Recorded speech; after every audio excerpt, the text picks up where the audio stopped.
Valuation Tutor is an interactive and practical way to teach financial statement analysis and also intrinsic value models. It starts with showing you how to access company filings. It tells you what data is available, provides an easy way to access and extract the data, and then takes you through the analysis.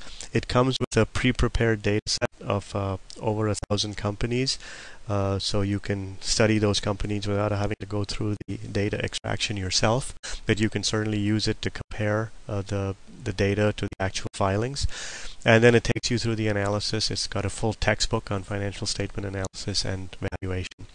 When you launch it, you see this screen, and you can start by accessing SEC filings. What we do is we make use of the filings that are done in the new interactive data format of the SEC, and we make all of these available to you. The latest filings are always available as long as they're in this format. The SEC started requiring companies to file in this way in 2009, though actually the first filings were done a little later than that.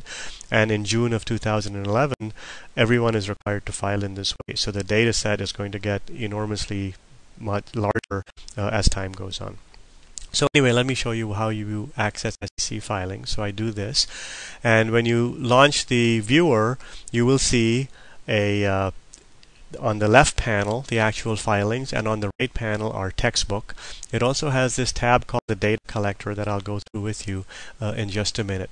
Over here you see all the companies. So these are all the different companies that have filed in this format. For each company, you can see the various 10Ks and 10Qs. So, for example, if I want to see the 2010 10K of a 3M company, I would click that. It would go off and process the download. This download is coming from a website. And when it's done, it'll show you the statement over here. You can read all about this in the textbook. So, for example, the chapter on SEC filings will tell you what is in every statement and what the filing requirements are and so on. This drop-down over here shows you all of the information, and you can see that the filing contains a large number of different statements within it. And you can select any one of them. So, for example, if I select the consolidated statement of income, which is what's shown here, you can see the net sales, the cost of sales, SG&A, R&D costs, and so on.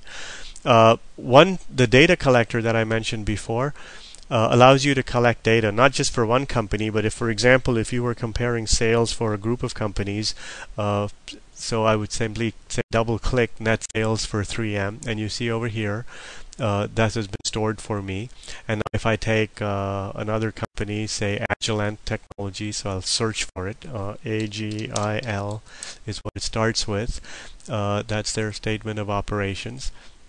And if I look at their net revenue, total net revenue, which is their equivalent of sales, I double-click that, and now I have and now you can see that I have data for two different companies. So you can do it for any of the filings and so on, and collect your own data set.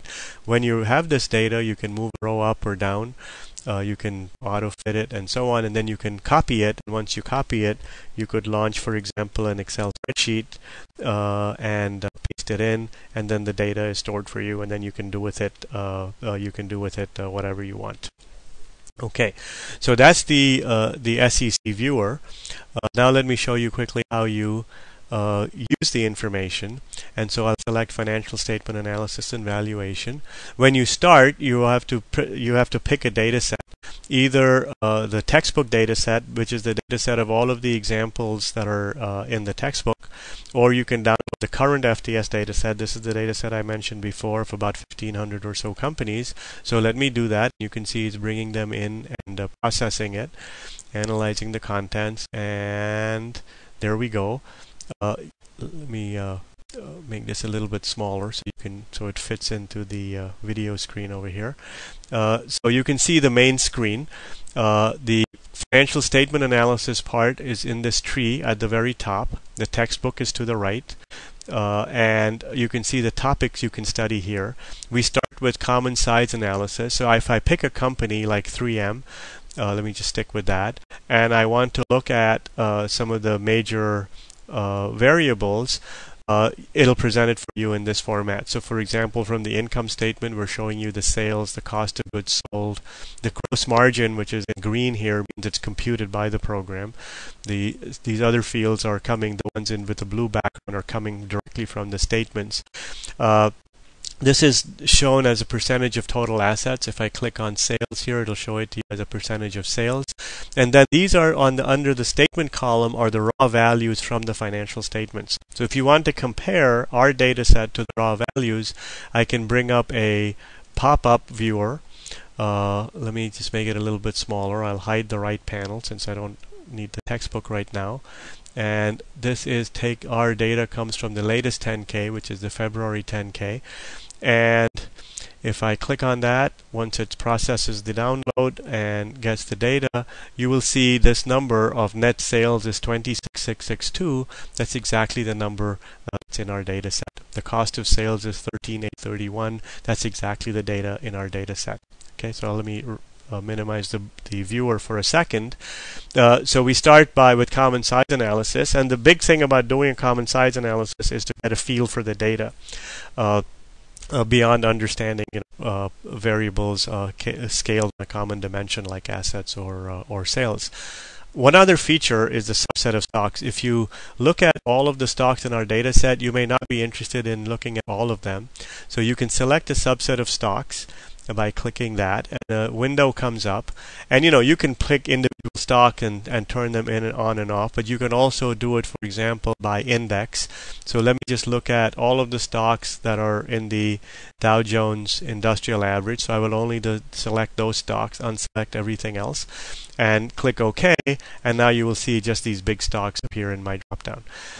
One reason for limiting that selection, by the way, you don't have to do that. You can type in a list of tickers. So if I wanted to look at Walmart, Target, Amazon, I can just type in those tickers and click Accept Tickers. Oops, Target, sorry, comma, Amazon, Walmart, comma, nope, Walmart, sorry,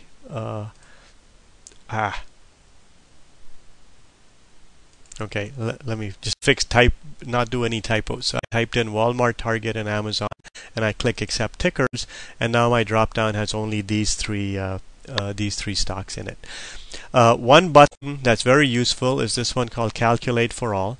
If you calculate for all, it will calculate whatever is in this particular analysis that you're conducting for all of the stocks in your subset. In my case, I have 3 stocks, and so you can see it tells you the industry and the sector and the SIC code, and you can see we're scaling everything by sales over here. It says common size analysis sales on the top, and then it has all of this data. You can plot these things. So if I plot sales, you will see the plots of the 3 companies. So this can be very useful when you have, say, 30 or 50 companies. You can compare their net incomes visually, and of course you can copy and paste the picture. And any table like this that you have under the Edit menu, you can export to Excel. So what this will do is pop up an Excel spreadsheet with this data in it, and so you can save it and use it for other purposes or other types of analysis. That's common size analysis. Following that, we move on to financial statement analysis, and we divide it into 2 parts: business ratios and price ratios. In the business ratios, we start with fundamental growth, and so this is telling you how all of these numbers are computed and the textbook has the context for the specific calculation. We move on to the DuPont decomposition, then profitability, asset turnover, and then finally on to activity analysis. In the price ratios, we go through the various types of price, the major ratios. We have a section on quality of earnings, the ultimate model for a going concern. And then the second half of the valuation tutor has to do with valuation models for calculating intrinsic value. And as you can see, we cover the 4 basic ones: the dividend and free cash flow model, the residual income and abnormal earning gross model, and an option-based pricing model for a distressed firm based on Merton's model. You can do all of these calculations for using and compare firms using our data.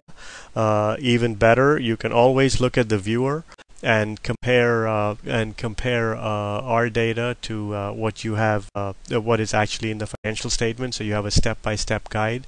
In fact, in one of the chapters of the textbook, we have a detailed reconciliation of every single number that appears on the screen, going from the financial statements, and many of the exercises that are in the chapters are really based on extending something that we work out for one statement at one time of year for some company, and just basically try and see if you can extend the analysis to another time. So it's very, very much experiential learning. It's very much learning by doing. If you would like more details, please contact us at valuationtutor.com. We will be happy to give you a more detailed webinar and take you through all of the features and so on. Thank you very much.